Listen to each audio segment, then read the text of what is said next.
Nag-level up na po si General Diwata mga kababayan, aka General Torre. At ngayon, sumakay na po ng chopper mga kababayan para halughugin ang compound ng KOJC. At apparently mga kababayan, hindi pa tapos ang hagupit nitong si General Diwata dito sa mga taga KOJC dahil etong chopper na sinasakyan niya mga kababayan ay halos dinikitan na ang mga establishmento ng KOJC. At bawal po yan mga kababayan na magpalipad ka ng chopper na mababa, lalong-lalo na nasa ibabaw ka ng isang establishmento at may mga tao dahil delikado. At bilang resulta po mga kababayan, nagsiliparan ang mga kagamitan ng KOJC at nasira. Panoorin po natin itong kababuyan na ginawa nito si Diwata Torre, General Torre. Yan ang Ito po ang chopper na sinakyan ni Diwata mga kababayan Naglibot-libot doon sa mga establishmento ng KOJC na low-flying mga kababayan Mababa ang lipad. Kung may kalapating mababa ang lipad, mayroong diwatang mababa ang lipad. Tingnan nyo ang mga... See? Pati mga solar panels mga kababayan. Nahulog. Bawal po yan mga kababayan na lilipad ka ng chopper na mababa tapos right underneath you is mga establishmento. Dapat nga sa open field yan. Ayun si Diwata. Si Diwata mababa ang lipad. Marami silang chopper mga kababayan na hindi lang po isa. Andyan may mga tao sa baba Pati mga pulis na kasamahan niya mga kababayan yun, nahulog na mga gutter, mga solar panels. Naglilibot-libot dyan mga kababayan. Nasahulog pa ba itong mga pinagagawa ng mga ungas na to? Anong gagawin nila sa chopper dyan? Andyan sa bubungan si Kibuloy. Kung andyan sa bubungan nagtago, halos 1 linggo, napatay na yan. Yan si Diwata, zoom in. Diba? Siya? Eto po mga kababayan ang mga damages. Mga solar panels. At saka mga mangyayari, sino ba yan? Diwata, General Torre, diba? Nguso pa lang mga kababayan, alam na. Sus, just me. Sige.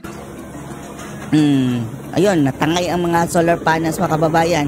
Not to mention, yung mga tao sa baba mga kababayan natasikan pa ng mga maliliit na bato, mga debris.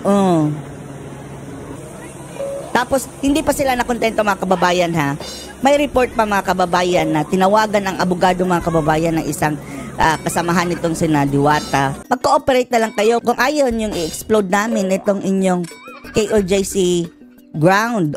Doon daw sa ilalim ng katedral mga kababayan.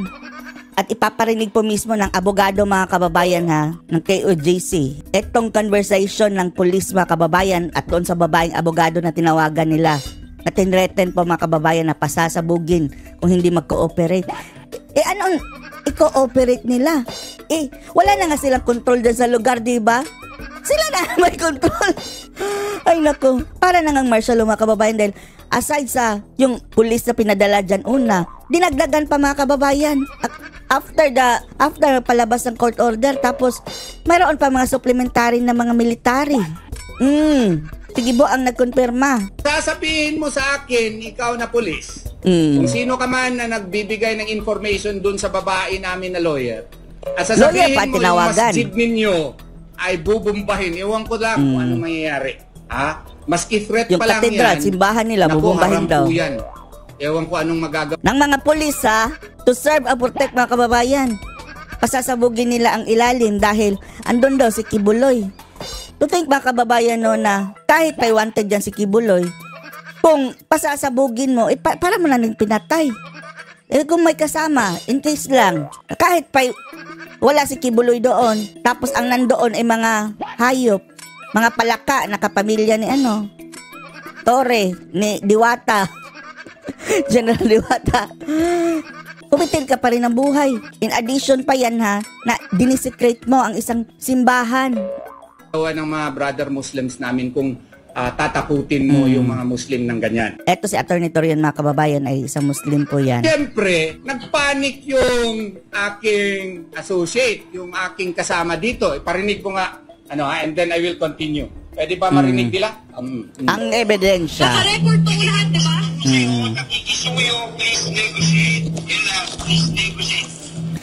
Anong ininegotiate nila? Andyan na ang court order, di ba? Hindi ginalang. Pinagpipilitan talaga ang heartbeat daw di umano mga kababayan. Please negotiate. Kung sino ang makakausap mo sa taas mo, please negotiate. Kung nandyan si Kibuloy sa baba, mga kababayan, patay na yun, matagal na. Tinakpan na nga nila ang mga butas daw, mga hingahan daw mga kababayan eh.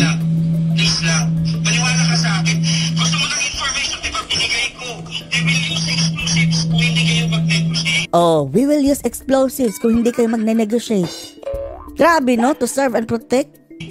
Please negotiate. Bakit? Ano yung i-explode? Grabe naman kayo, sir. Pa-explode? Grabe, wala kaming ma-negotiate kasi wala dyan. Huwag niyo i-explode. Please lang. Kung tinatretan niyo kami para yan, wala nga dyan, sir. Dahil kung meron pa, matagal na sana nakuha. Kung ako pa sa inyo, sir, umalis na kayo dyan kung plano niyo pa mag-explode against Kawawa po mga estudyante, mga kababayan. From preschool, elementary, high school, college, at law school, medicine school.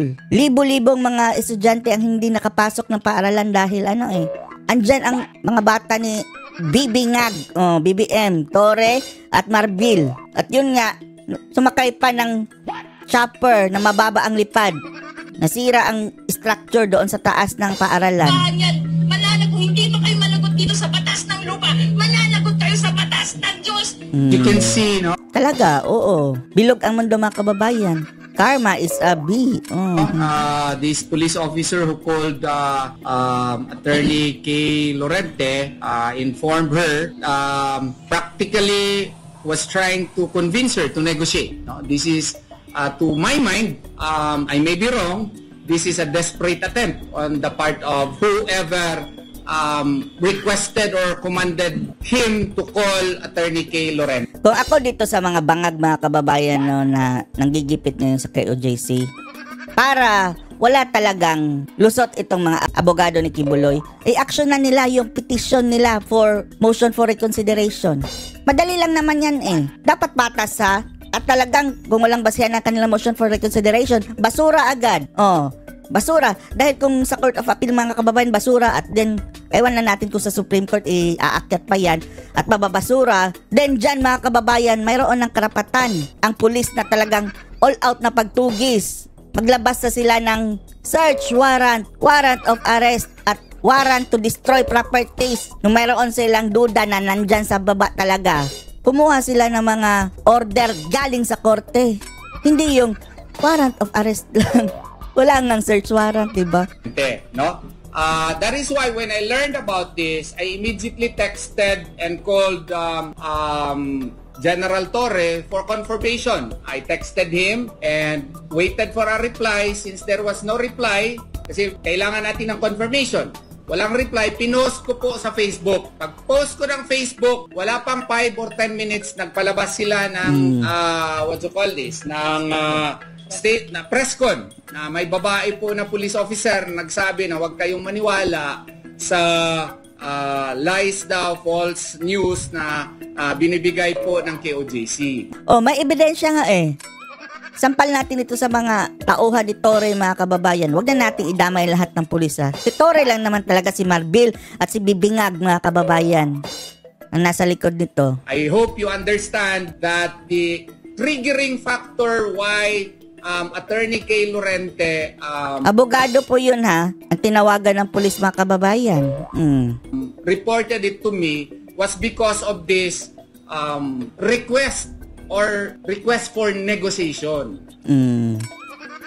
Bangag kung mag-isip. Ito na ang resulta mga kababayan kapag bangag ang namumuno dyan sa itaas. Anong masasabi nyo dito? Post your comments below.